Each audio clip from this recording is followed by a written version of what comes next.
Je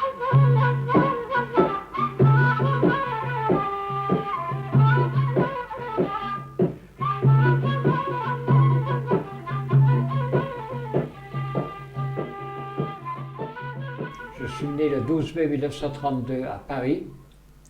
J'habitais à Nevers, dans la Nièvre, et je suis parti en Algérie, donc fin octobre 1948. J'avais un diplôme d'aide comptable, d'employé de bureau, et je suis parti là-bas travailler parce qu'on m'avait dit que c'était facile de trouver un emploi à Alger.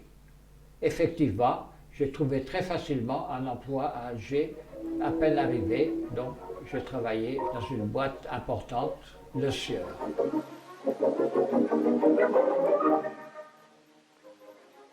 Il faut savoir que la majorité des Européens dans les villes notamment, c'était des prolétaires. Ils n'avaient pas un salaire formidable, mais eux, ils étaient sûrs d'avoir du travail.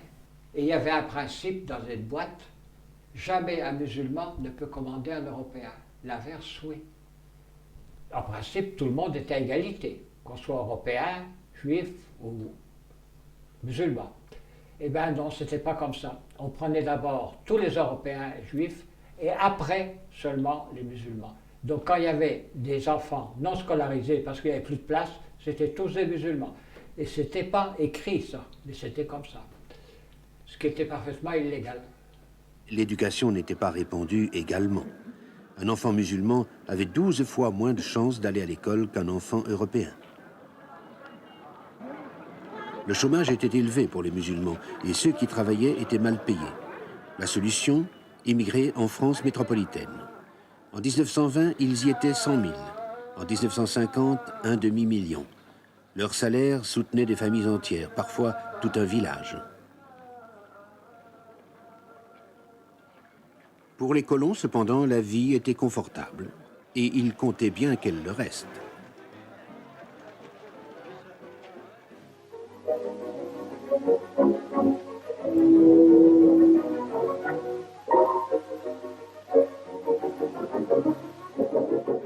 Quand je suis arrivé en Algérie, rapidement, j'ai voulu apprendre la langue parlée. Autour de moi, on parlait le français, bien sûr, mais je voulais savoir l'algérien.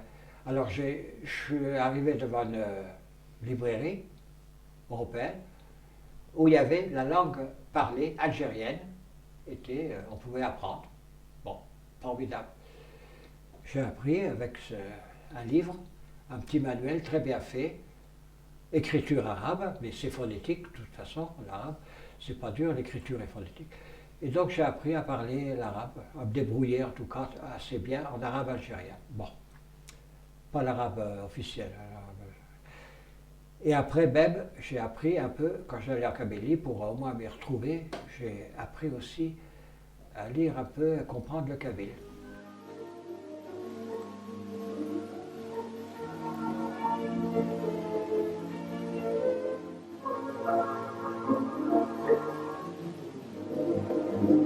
Théoriquement, dans la vie publique, tout le monde était pareil, mais c'est faux. D'ailleurs, il y a autre chose, représentation électorale, mais dès qu'on sortait d'une grande ville, les élections étaient inventées. C'est pas truqué, c'est inventé, carrément. C'était le préfet qui, avant, donnait au maire, dit voilà, il me faut tant de voix pour un tel, tant de voix pour un tel. Chez les musulmans. Voilà, c'était inventé. Enfin, tout le monde le savait. Moi, je l'ai vécu concrètement même. On avait fait une délégation du Parti communiste, pas loin d'Alger. Hein. On a été voir comment se passaient les élections, dans le deuxième collège. Hein. Alors on y va, d'abord on est arrêté dans la petite ville à côté. Pourquoi, où vous venez, qu'est-ce que vous voulez, qu'est-ce que vous venez faire? Ben, on dit on vient voir comment se passent les élections. Les élections, vous avez l'autorisation de venir? Ben, on n'a pas besoin d'autorisation, c'est libre. Il a fallu discuter, tout ça. Finalement, il nous laisse passer quand même. On va dans un bureau de vote pas très loin. On monte, mais on voit personne. Il n'y a personne qui va dans un bureau de vote, ça vient, quoi. Bon. On arrive au bureau de vote, on voit quand même une petite équipe de gendarmes, une petite équipe de mecs avec des matraques, des bâtons. Un gendarme qui vient, qu'est-ce que vous venez faire? Ben, on vient voir comment se passent les élections. Les élections. Il n'y a pas d'élection. Allez, partez. Comment il n'y a pas d'élection? C'est aujourd'hui, il y a des élections. Non, non, non, vous partez tout de suite. Hein. Ben non, on ne peut pas, comment on va partir? Le chef adjudant, je ne sais pas, le chef des gendarmes me dit, vous partez tout de suite, sinon vous voyez les mecs là, ils vont vous passer le sacré bastonnade. Les gens avec une... Quand on est parti. Donc il n'y avait pas d'élection. Les foules ici ne sont pas grises et ternes comme dans bien des grandes villes d'Europe. Et la circulation a le régime des ouèdes du pays. En quelques instants, elle se tarit ou déborde. Les automobilistes s'impatientent facilement, pressés de dépasser qui les précède, de parvenir vite au but. Car les Algérois aiment l'action concrète, les résultats tangibles. Ce que l'on ne vous aurait pas dit il y a 10 ans, c'est que l'Algérie battait les records de la mortalité infantile.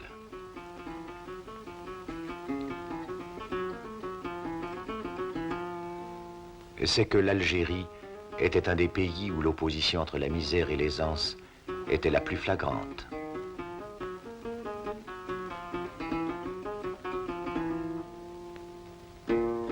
Le pays de l'exotisme des petits cireurs.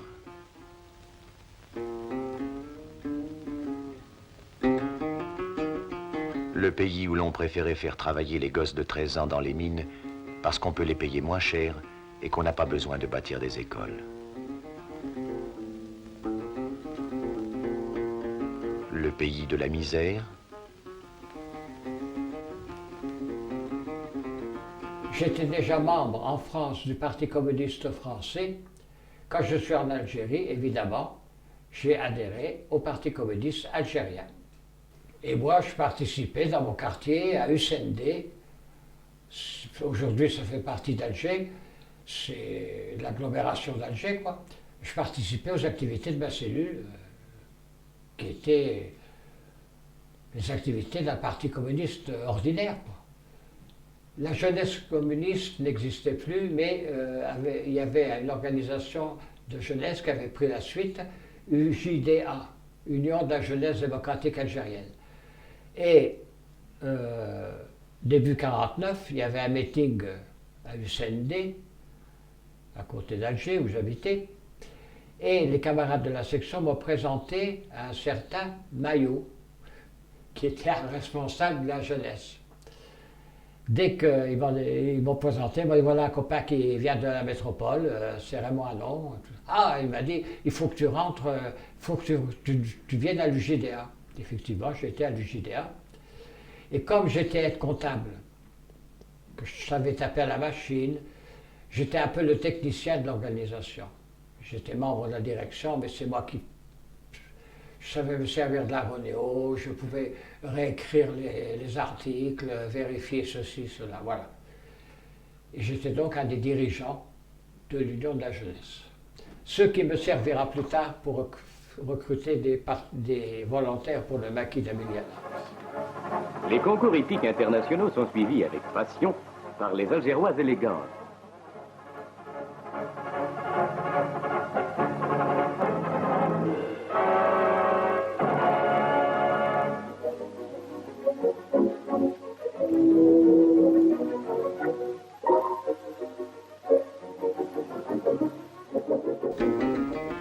Le pays des fermes blanches des colons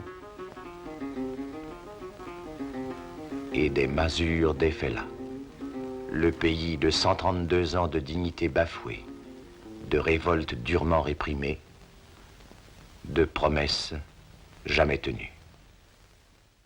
Le ministre gouverneur général, M. Nejlen, a lui-même ouvert la première session de cette assemblée en évoquant l'ampleur du chemin parcouru et la grandeur de la tâche qui attend les représentants de l'Algérie. Pour la première fois dans l'histoire, se réunit une assemblée algérienne élue au suffrage universel. Le Parti communiste algérien était composé de tous les habitants de l'Algérie. Les 2 tiers à peu près étaient des gens musulmans. on peut dire qu'il y avait un tiers d'Européens, Européens et Juifs algériens. Je dis Juifs algériens, je les mets à part parce qu'ils n'étaient pas venus avec la colonisation, ils étaient déjà là avant. Hein. Et les Juifs algériens étaient très sensibles à l'humiliation, notamment à l'humiliation que subissaient les musulmans. Moi, quand je suis arrivé, c'est ça qui m'a frappé. Je savais, j'étais déjà anticolonialiste. En France, j'avais été pour la solidarité avec le Vietnam, même avec le peuple malgache, je me souviens. Mais quand je suis arrivé là-bas, je savais bien que c'était une colonie, qu'il y avait de l'exploitation. Et ce qui m'a le plus choqué, c'est l'humiliation que subissait la population algérienne de souche. La quasi-totalité de la population musulmane était pour une Algérie indépendante. Mais le problème, c'est est-ce que c'est possible ou non? La majorité, en fait, n'y croyait pas, en tout cas dans l'immédiat. Mais oui, il y avait cette revendication, et elle était assez forte. Mais beaucoup disaient, les Français sont trop forts, comment on va faire? Il faut y aller, il faut voir. La population ne savait pas trop. Je ne parle pas des militants, hein, la population ordinaire.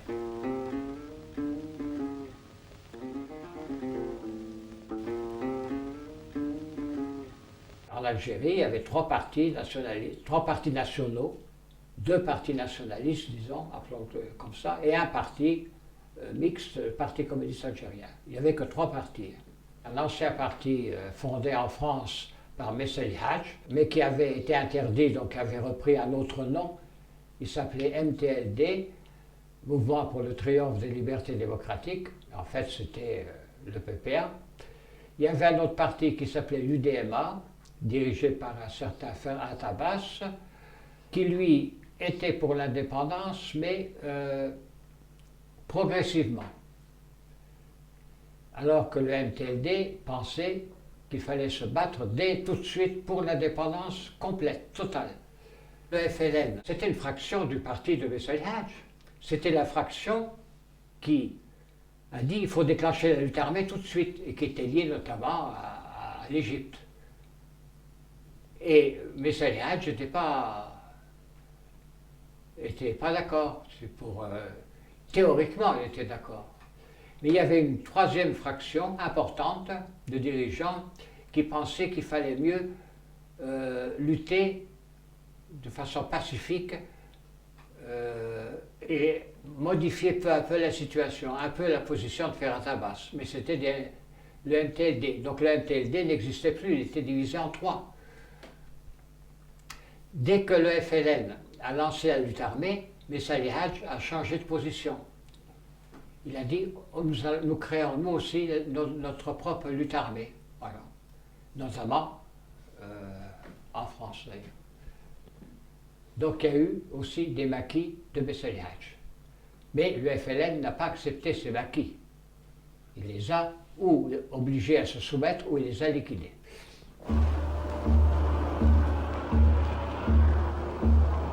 Pour comprendre un peuple en marche, notre peuple, il faut se rappeler les obstacles dressés devant notre lutte. Notre pays en révolte fut coupé du monde. Nos campagnes tronçonnées, quadrillées,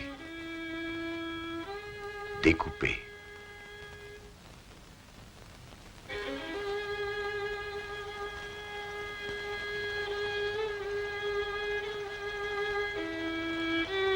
Le ciel même était au geôlier.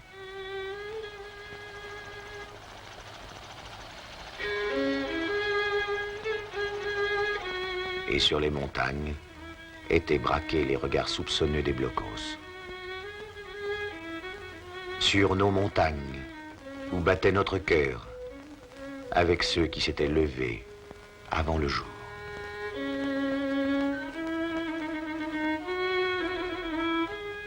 Alors, le Parti communiste algérien a bien compris dès le début que c'était un mouvement national. Parce que le MTLD, le parti de Messali Hadj, s'était scindé en trois.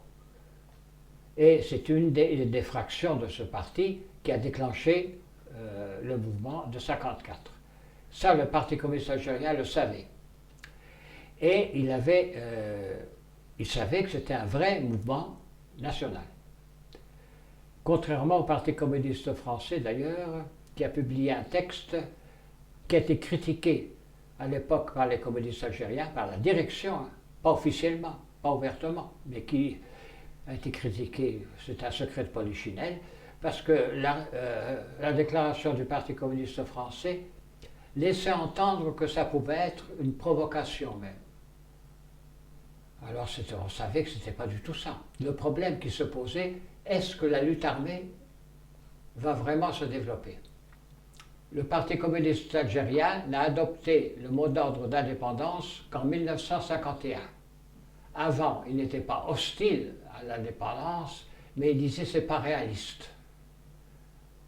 En septembre, enfin officiellement en octobre 1951, le Parti communiste algérien a adopté le mot d'ordre d'indépendance nationale, pour reprendre le vocabulaire des communistes. Moi, j'étais très satisfait parce que je voyais autour de moi, quand je regardais le journal du parti, je crois qu'il s'appelait Liberté, il y a des militants nationalistes qui m'accrochaient, qui me disaient, bon, d'accord, est-ce que vous êtes pour l'indépendance? Alors je ne savais pas trop quoi répondre, oui ou non. Voilà. Et là, j'étais coincé un peu. Moi, j'étais pour, dès le début, j'ai dit, il faut adopter le mot d'ordre d'indépendance. Alors, ça ne veut pas dire que le Parti communiste algérien n'était pas un parti anticolonialiste, très anticolonialiste, et qui se battait beaucoup. Au début, la majorité, en tout cas de la direction du Parti communiste algérien, ne croyait pas que ce mouvement s'étendrait à toute l'Algérie. Ils pensaient que ça resterait dans certaines zones particulières, et qu'il faudrait donc allier une lutte pacifique avec cette lutte armée. C'était ça. Il faut dire que je prends l'exemple des Aurès, les communistes étaient très forts dans les Aurès. C'était même, dans certains coins, les fiefs communistes. Et ces communistes, avec l'accord de la direction du parti, hein, vous n'avez pas besoin de demander l'accord, elle était d'accord. On rejoint le maquis tout de suite. Hein. Oui, ça on ne le dit pas, on ne le sait pas, mais c'était... Et le parti était d'accord. Dans les régions où ça se lance, allez-y. Mais ailleurs, non. Et ce maquis rouge, il y a eu un accord de signé avec le FLN. En juin 1956, il a été intégré au FLN. Le Parti communiste algérien a reconnu l'exclusivité de la lutte armée au FLN. Il a reconnu aussi la direction politique de la lutte pour l'indépendance de l'Algérie au FLN. Mais il n'a pas accepté de se dissoudre. Ce que demandait le FLN, il voulait qu'il n'y ait plus de parti communiste. Voilà. Donc à partir de ce moment-là, il n'y a plus de problème, théoriquement en tout cas. Tout le maquis rouge est intégré au FLN et partout les groupes armés, les petits groupes armés dans les villes du Parti communiste algérien sont intégrés au FLN. Et c'est en juin 1955 que le comité central du Parti communiste algérien a considéré que la lutte armée allait se développer dans toute l'Algérie, à une vitesse qu'on ignorait, mais que c'était inévitable. Alors il faut dire qu'au début, c'était pas si simple. Beaucoup de gens n'y croyaient pas hein, au développement de la lutte armée, y compris des nationalistes. Ils disaient, est-ce qu'on va arriver? Est-ce que ça a un sens? Est-ce qu'il ne faudrait pas faire autre chose? C'était pas si simple qu'on le dit aujourd'hui, hein, qu'on le croit aujourd'hui, ou qu'on le présente le FLN. Ça n'a pas été comme ça une adhésion massive. Mais moi, dans mon organisation de jeunesse, je voyais les jeunes adhérer à ce mouvement. Ils avaient envie d'être libérés, envie d'une lutte armée généralisée et d'y participer. Et d'ailleurs, c'est pour ça qu'on a fait une délégation. On était 3 communistes, membres du parti. On a décidé d'aller voir la direction du parti pour lui demander, pour lui dire, voilà la situation, la jeunesse, elle veut s'engager. Alors à l'époque, c'était pas... Le Parti communiste algérien n'était pas du tout bureaucratique, on pouvait rentrer comme on voulait au comité. On n'a même pas demandé de rendez-vous. On est rentré au siège du comité central, on a dit voilà, on est de la jeunesse là, on est communiste, de l'UJDA, on voudrait voir un dirigeant. Ah bon, quel dirigeant? Oh, ben un dirigeant. Ah bon, bon, attendez. Et effectivement, on a vu un secrétaire du parti. C'était très... Parce que... Enfin, je dirais qu'au PCF, c'est pas comme ça. Mais à l'époque, des fois, on voyait un dirigeant dans la rue. Salut, ah, où tu vas manger? Ben, on allait manger ensemble et tout. C'était très décontracté. Hein. Pas du tout bureaucratique. Et on a vu ce dirigeant. Il s'appelait Ahmed Akash. Alors lui, il ne croyait pas que la lutte se développerait partout. Il nous a même dit, il faut mieux 2000 manifestants sur le front de mer à Alger, ce sera plus efficace que de couper une dizaine de poteaux téléphoniques. Voilà. Nous, on n'était pas d'accord. Et c'est comme ça que, en mois de mai 1955, je suis rentré au FLN. J'avais un ami qui était un permanent d'une association de défense des locataires. Le siège était à côté du siège de notre organisation de jeunesse, d'ailleurs. On se connaissait, on mangeait souvent ensemble. Et il m'a dit, Raymond, j'ai besoin de toi, est-ce que tu es d'accord pour rentrer au FLN? J'ai dit d'accord. En mai 1955, je suis rentré donc au FLN. Et j'ai averti d'ailleurs un camarade du Parti communiste algérien que je connaissais, j'ai dit, parce que je ne voulais plus, évidemment, m'occuper des affaires internes du Parti communiste algérien, qui étaient encore légales. Hein. J'ai dit, je rentre au FLN, je t'avertis, et tu diras au camarade. Il m'a dit, d'accord, d'accord. Donc il n'y avait pas de problème. On rentrait, le parti n'était pas contre, mais il n'avait pas de position, à mon avis, suffisamment claire.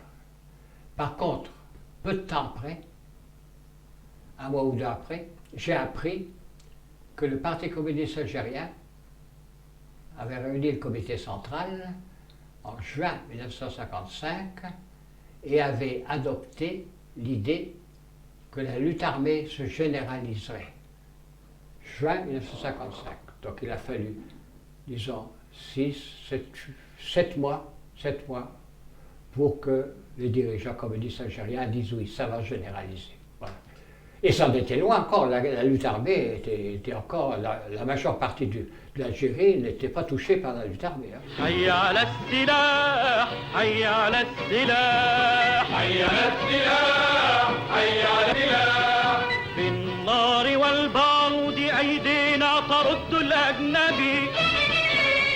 وتطهر الأرض التي في ظلها نام أبي بالنار والبارود أيدينا ترد الأجنبي وتطهر الأرض التي في ظلها نام أبي.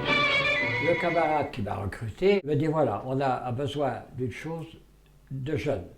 Il y a un maquis qui est en formation, dont je suis chargé de m'en occuper dans certains domaines, c'est le maquis de Miliana, la région de Miliana. Il n'y avait pas encore de maquis, hein. Il était en formation. Il m'a dit, il nous faut des jeunes, si possible des jeunes d'un certain niveau. Parce que des jeunes tout court, ils en ont, ils peuvent en recruter sur place, et c'est pas ça qui manque. Hein. Mais il nous faut des jeunes citadins, si possible d'un certain niveau. Et toi, à l'Union de la jeunesse, tu dois en connaître, donc il faut en recruter. Et effectivement, c'était pour moi assez facile de recruter chez ces jeunes-là. Une fois que je le mettais en contact, je coupais les ponts, hein, bien sûr, mais je mettais en contact avec quelqu'un. Voilà. Et puis, on m'a demandé aussi de recruter, ça c'était moins important, mais enfin, c'était moins important. J'ai quand même donné quelques noms, des gens, des Européens si possible, qui ont une voiture et qui peuvent aller dans la région de Miliana en voiture. Pourquoi faire? Eh bien, pour transporter une petite caisse où il y avait des armes. D'où venaient ces armes? Ça peut sembler drôle, de Kabylie, des maquis de Kabylie. Il était plus facile de faire passer des armes de Kabylie à Alger que par le sud, qui était très contrôlé, dans la région de Blida, Alger au sud. Là. Et donc, en juin 1956, on m'a dit, maintenant c'est fini, la lutte armée va commencer dans peu de temps dans la région de Miliana. On a besoin de quelqu'un comme toi, pour la propagande notamment, un peu genre secrétariat. et je devais partir au Maquis. Malheureusement, le camarade, enfin, le membre, le jeune, qui devait me contacter, il avait ma description et il savait où me contacter. C'était dans une petite gargote où j'avais l'habitude de manger. Et c'est pas ce jeune que j'ai vu arriver dans la gargote, c'est la police, qui n'avait pas mon nom, qui ne me connaissait pas, mais qui a regardé tout le monde et ils m'ont repéré quand même. Parce que, évidemment, les autres, ils ne correspondaient pas à vos signalements. Ils m'ont dit, hop, ça doit être lui. Et ils étaient accompagnés de militaires. Mais à l'époque, c'était encore la police qui arrêtait, avec l'aide de militaires qui venaient derrière. Voilà. Et j'étais arrêté. Je suis amené au commissariat central d'Alger. Et de là, j'ai été transféré à la prison de Barberousse. Et évidemment, tout de suite, tout un cinéma, on tabasse un peu pour que je parle, et ils me torturent à la GGN, pas à l'eau, hein, j'ai juste, ils me mettent des électrodes là, et voilà. Et puis, j'ai rien à dire, ils recommencent, et puis tout ça. Bon. J'ai été torturé qu'une nuit, hein, c'est tout. Enfin, une nuit, une partie de la nuit, hein, un soir, et puis le début de la nuit. À partir de 1957, c'était pire. Il y avait ce qu'on appelait les pouvoirs spéciaux, c'est l'armée qui a pris directement, qui s'occupait de tout. La police était sous les ordres de l'armée, dans les villes, et non pas l'inverse. Après, c'était fini avec l'armée, il n'y avait plus de... Ils faisaient ce qu'ils voulaient. Et moi-même, j'ai été arrêté en juin 1957. J'étais arrêté au domicile de mon ami Maurice Audin. Les parachutistes qui m'ont arrêté m'ont dit, l'un d'eux m'a dit « Ah, tu as écrit beaucoup d'articles sur la torture. Eh bien maintenant, on va l'exercer sur toi. » Alors par conséquent, les militants comme moi qui étions arrêtés, nous savions dès le premier moment ce qui nous attendait. Alors là, ça a commencé mes interrogatoires. Vers le soir, c'était le 11e interrogatoire. En me disant, avoue, ton mari a avoué, tu viendras chez nous, manger, boire, toi et ta famille. J'ai dit non, mon mari n'a rien fait. Il recommençait en me disant, pense à ton enfant. Où naîtra ton enfant? J'ai dit, dans la rue. En tous les cas, mon mari n'a rien fait. S'il vous avoue quoi que ce soit, c'est que parce que vous l'avez torturé. Et quand on est torturé, on est obligé de dire ce qu'on n'a même pas fait. Alors, pour bien les mettre en place, j'ai dit que vous vous êtes fait piquer par les abeilles et vous vous vengez des pauvres sauterelles du village parce que vous avez trouvé des moutons. Me donner des coups en disant, c'est ton dernier mot. J'ai dit, oui, c'est mon dernier mot. Il a dit, puisque ton mari t'aime, il veut te faire ton bonheur, vous voulez votre indépendance, il crèvera. Alors là, il est parti.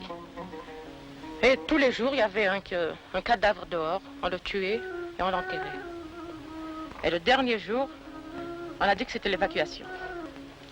Ils étaient forcés de se sauver n'importe où. Et c'est ce jour-là que j'ai eu mon 6e enfant. Et depuis, on a beaucoup souffert, mais pour l'indépendance, il fallait. Et puis, le piège refermé, le camp de regroupement, le camp de concentration.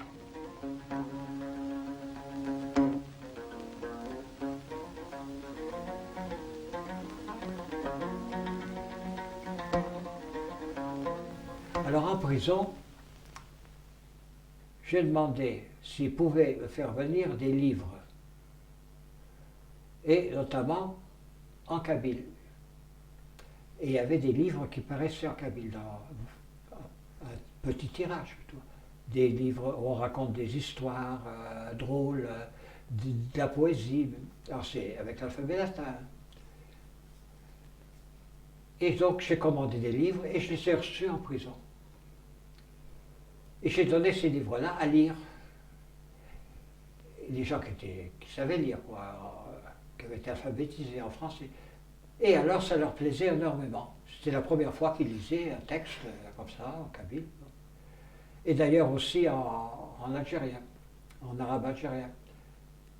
Mais autour de moi, des dirigeants, des militants, du FLN. On était tous en principe du FLN, prison. Il y avait des droits communs, on était mélangés, mais c'était les FLN qui commandaient. Et qui ont voulu interdire ces livres. Ils sont venus me voir, il m'a dit qu'il faut leur retirer tous ces livres-là. Ils n'ont pas à lire, il faut qu'ils lisent en arabe. Ils étaient hostiles à la langue kabyle. J'ai refusé. Et il y a eu des discussions entre parce qu'on était dans une grande salle, on était plus d'une centaine de personnes là, tous mélangés. Et entre dirigeants, il y avait un comité FLN là-dedans qui dirigeait la salle. Ils ont discuté, finalement ils ont laissé lire en kabyle. Mais toi, il y en a qui ne voulaient pas que les gens lisent du kabyle. Voilà. À ses débuts, le FLN, le Front de libération nationale algérien, ne comptait que quelques centaines de partisans mal armés. En 1956, ils étaient près de 20 000, bien entraînés. On les appelait les Moudjahidines, les frères. Plus aucune région n'était à l'abri de leurs attaques. Contrairement à l'espoir caressé par les Français, la révolte ne cessait de croître en importance. Et l'opinion mondiale commençait à s'y intéresser. Introduits à l'ONU, les chefs du FLN étaient courtisés par les capitales arabes, cela allait de soi, mais aussi de plus en plus par celles du tiers-monde. Enfin, des rumeurs commençaient à circuler à propos de méthodes douteuses employées contre la population civile par l'armée française. La guerre d'Algérie entrait dans une nouvelle phase, une phase pleine d'amertume.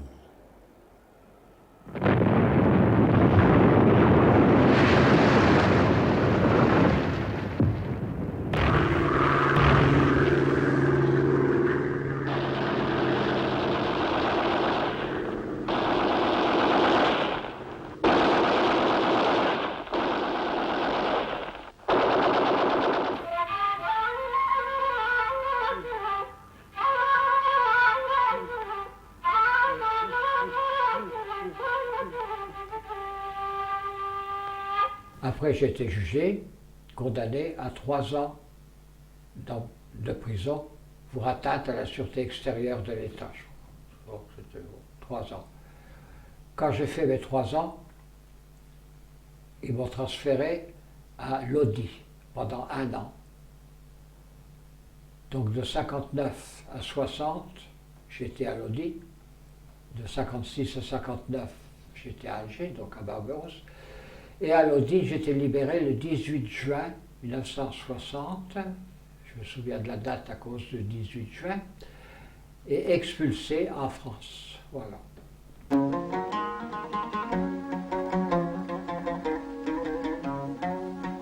Les maquisards distribuaient au peuple errant le blé qui devait assurer leur subsistance. L'ALN s'identifiait au peuple, le peuple à son armée. Un seul combat, une seule souffrance.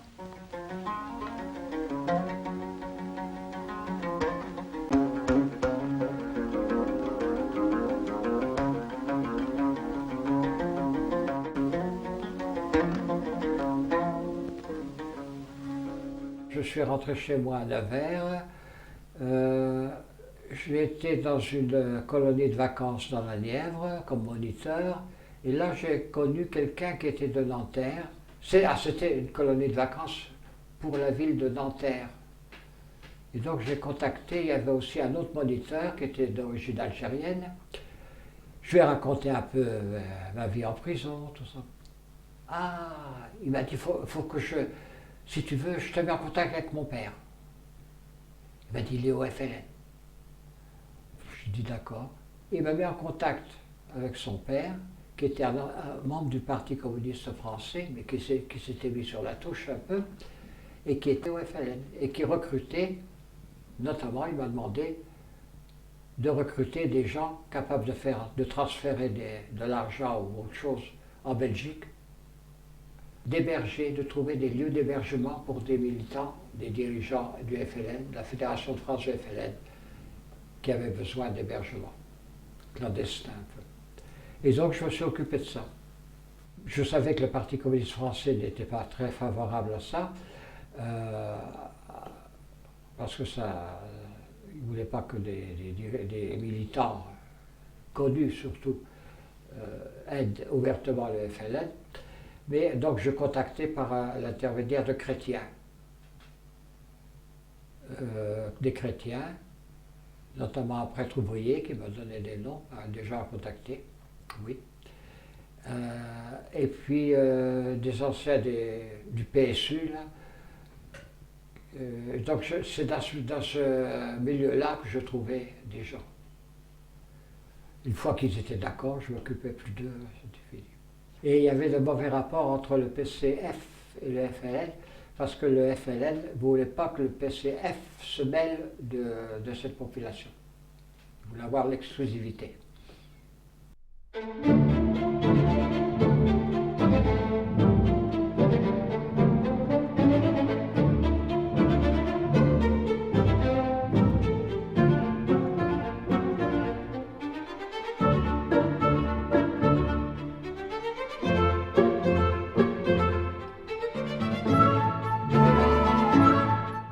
Je suis parti en Pologne en décembre 1961 grâce à une bourse de la CGT. J'étais étudiant et j'ai préparé un master de sociologie du travail.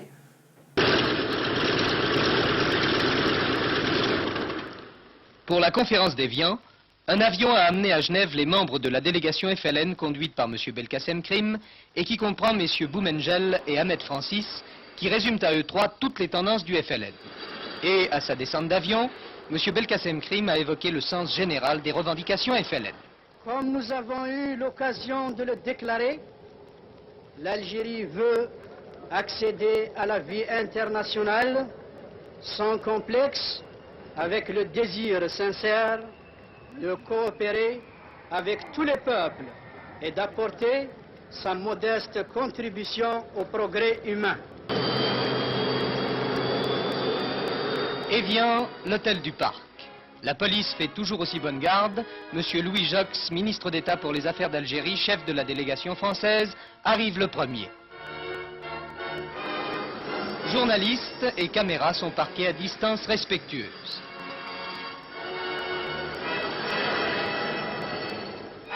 La délégation FLN pénètre à son tour à l'hôtel du Parc. Nous ne verrons rien de plus. Mais en même temps, un grand fait s'est produit. La France a ordonné en Algérie un cessez-le-feu unilatéral. Du côté français, les armes se taisent, sauf cas de légitime défense. Conférence d'Évian, cessez-le-feu français, sommes-nous enfin en vue de l'aboutissement? Avec l'accord de la Fédération de France du FLN, j'ai demandé si je pouvais partir. Ils m'ont dit, vas-y Raymond, c'est à l'occasion d'étudier.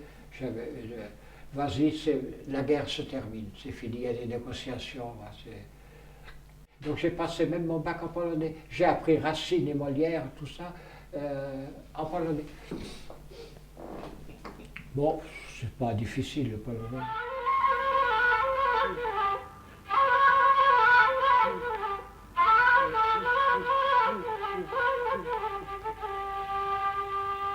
« 1er juillet 1962, en application des accords d'Évian, scrutin d'autodétermination. Les Algériens se prononcent massivement en faveur de l'indépendance de l'Algérie. Le 3 juillet, la France reconnaît officiellement l'indépendance de l'Algérie. Le 5 juillet, les premiers bataillons de l'ALN pénètrent dans Alger avec à leur tête Youssef Ratib.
voyageurs, vous êtes dans un pays libre. L'Algérie vous souhaite la bienvenue. Vous êtes les hôtes que nous avons attendus pendant 130 ans. Le retard a été grand. Mais entrez vite dans le ciel que nous avons aménagé avec le sang. Je suis retourné pour voir un peu, mais je n'avais pas envie de... Moi, une Algérie mixte, d'accord. Mais quand j'ai vu la tournure que prenaient les événements, j'ai bien vu qu'il y aurait une population exclusivement musulmane, disons. Bon, c'est clair. Il y avait à peu près un tiers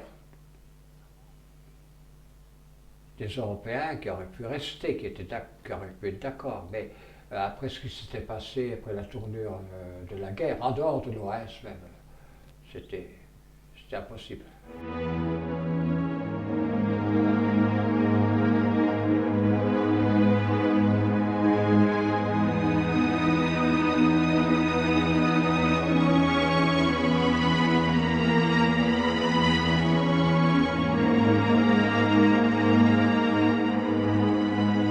On ne peut pas simplifier non plus l'attitude de ce qu'on appelle aujourd'hui les pieds noirs.